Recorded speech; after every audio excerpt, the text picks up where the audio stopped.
Isinya secara substantif itu hanya dua sebenarnya. Pertama itu adalah dipulihkannya kembali keadaan, ya. Karena ini bukan kasus apa-apa, kasus cemen itu. Kasusnya Bang Edi Mulyadi ini cemen atau Kang Edi Mulyadi ini cemen. Kalau saya sebagai ahli pidana ditanya Ustaz Slamet, pasalnya apa, Pak Taufik? Pasalnya pasal gregetan. Jadi kalau dicari hukum positifnya nggak ada. Dalam praktek ini polisi menjalankan disparitas, perbedaan perlakuan. Di dalam etika kepolisian dia tidak menjalankan peraturan Kapolri dan SE Kapolri tentang restoratif justice.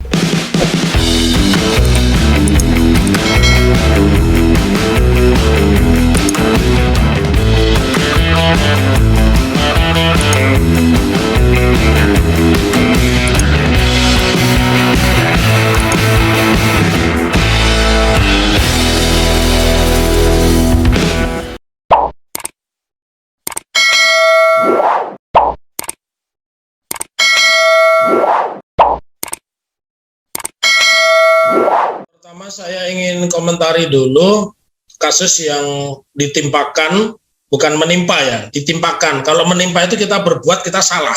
Kasus yang ditimpakan jadi beda itu. Kasus yang ditimpakan kepada Bang Edi Mulyadi, dan saya punya catatan khusus karena yang berada di balik untuk tidak datang pemeriksaan pertama hari Jumat itu adalah saya. Saya ditelepon, saya bilang, Mas nggak usah datang aja deh, ditangkap pasti, terus carilah lawyers yang punya integritas dan punya kemampuan lah untuk mengolah perkara ini, karena ini nggak ada apa-apanya sebenarnya. Lebih tertuju kasus Bang Edi Mulyadi ini lebih tertuju karena konten-konten YouTube-nya yang begitu keras, terutama menyoroti KM 50 ya, yang meninggalnya 6 syuhada itu, beliau kan sangat kencang. Nah, saya melihatnya dari perspektif hukum positif yang notabene juga dibuat oleh kepolisian ya. Nah, jadi kalau saya melihat ini pasti ada kekuatan besar, dan saya juga tidak tahu kenapa Kapolri sekarang tidak pernah bersuara. Padahal Pak Kapolri Listio Sigit Prabowo ini pernah menerbitkan peraturan Kapolri nomor 8 tahun 2021, judulnya saja jelas, tentang penanganan perkara yang berkeadilan restoratif justice. Jadi jelas kan arahnya ini kemana. Kemudian itu sudah diundangkan di Lembaran Negara, Berita Negara, tepatnya nomor 947 tahun 2021. Ya. Isinya secara substantif itu hanya dua sebenarnya. Pertama itu adalah dipulihkannya kembali keadaan, ya. Karena ini bukan kasus apa-apa, kasus cemen itu. Kasusnya Bang Edi Mulyadi ini cemen atau Kang Edi Mulyadi ini cemen.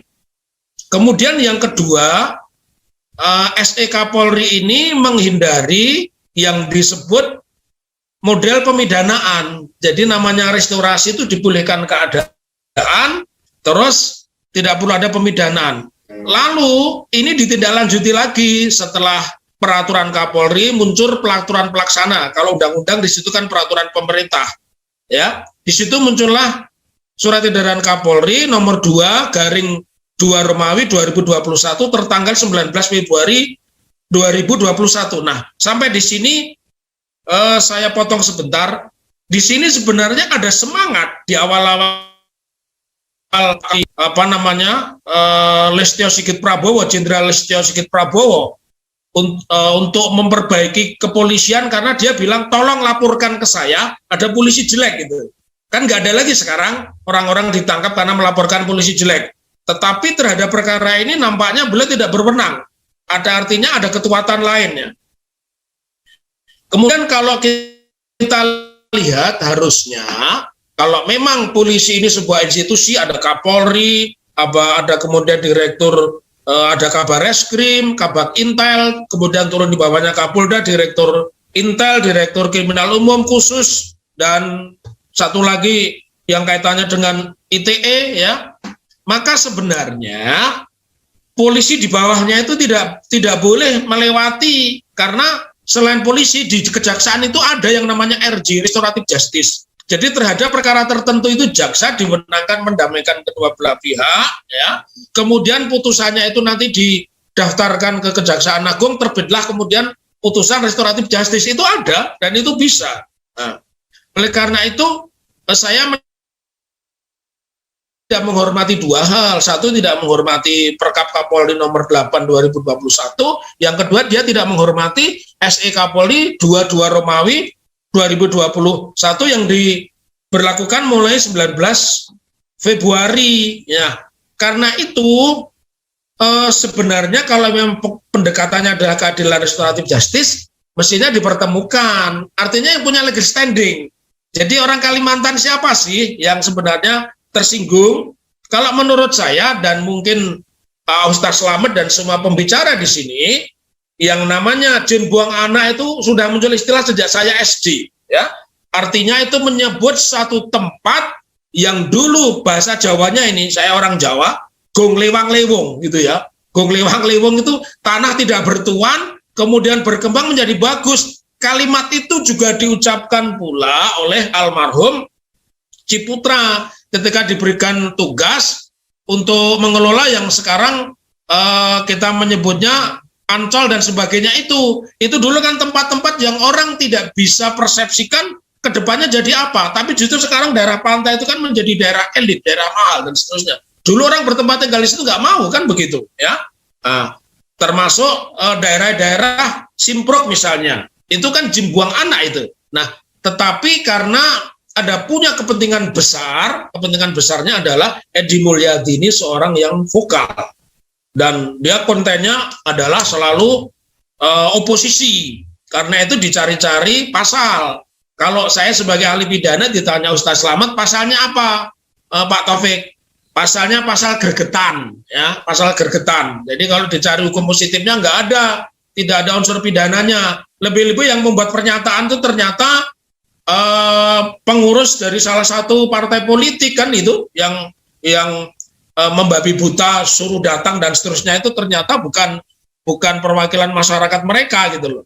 Jadi ada yang salah di dalam mekanisme RJ atau restoratif justice ini belum pernah dipertemukan kepada kedua belah pihak. Tahu-tahu dengan sekonyong-konyong ditetapkan tersangka dan yang aneh nih masyarakat awam harus paham nih bagaimana mungkin dia datang baik-baik kemudian dilakukan penangkapan. Penangkapan itu kalau orangnya nggak ada, diundang tidak datang, tidak ada itu ditangkap. Dia hadir di Mabes Polri, masa pakai tulisan penangkapan? Kenapa nggak langsung penahanan? Maka menjadi sebuah pertanyaan. Sebenarnya ini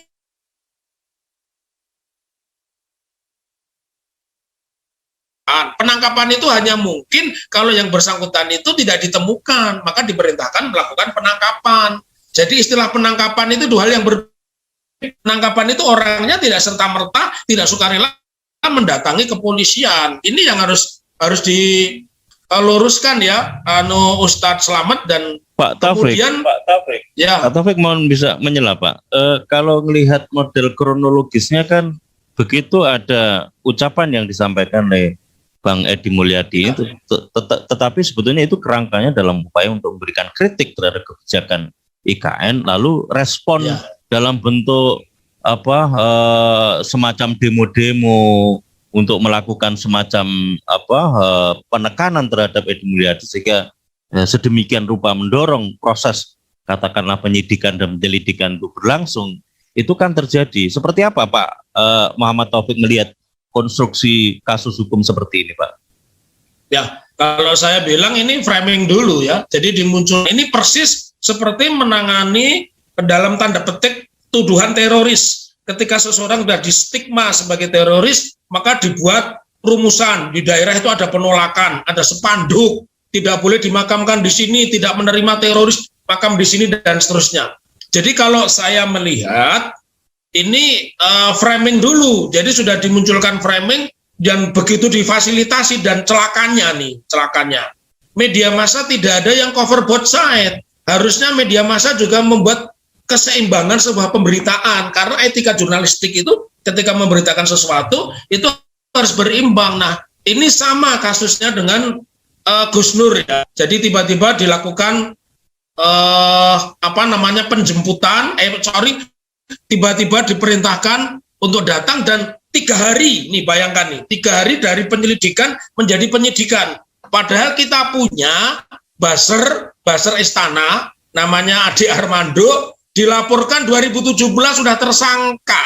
Sekarang perkaranya nggak jelas, ya. sudah tersangka itu 2017.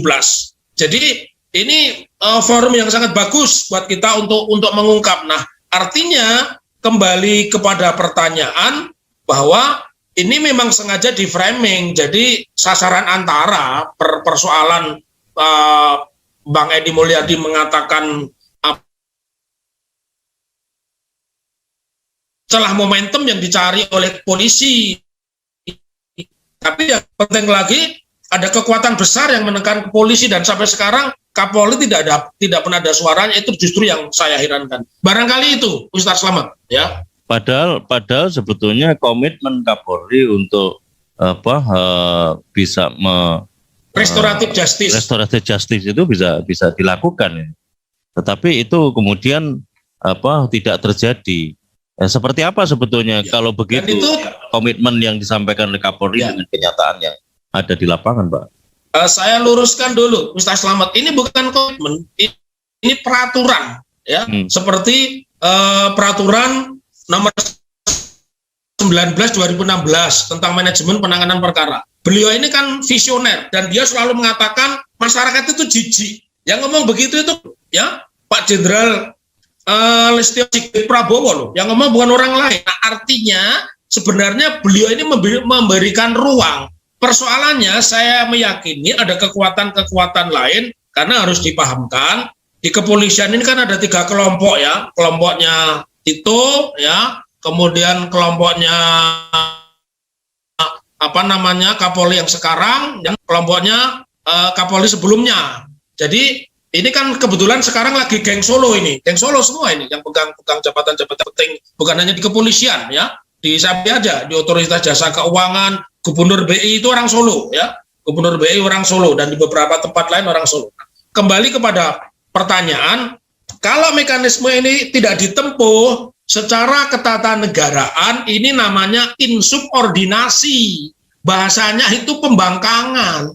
Ini pembangkangan. Jadi saya berharap nanti teman-teman penasihat hukum memanfaatkan juga celah momentum bahwa kenapa terhadap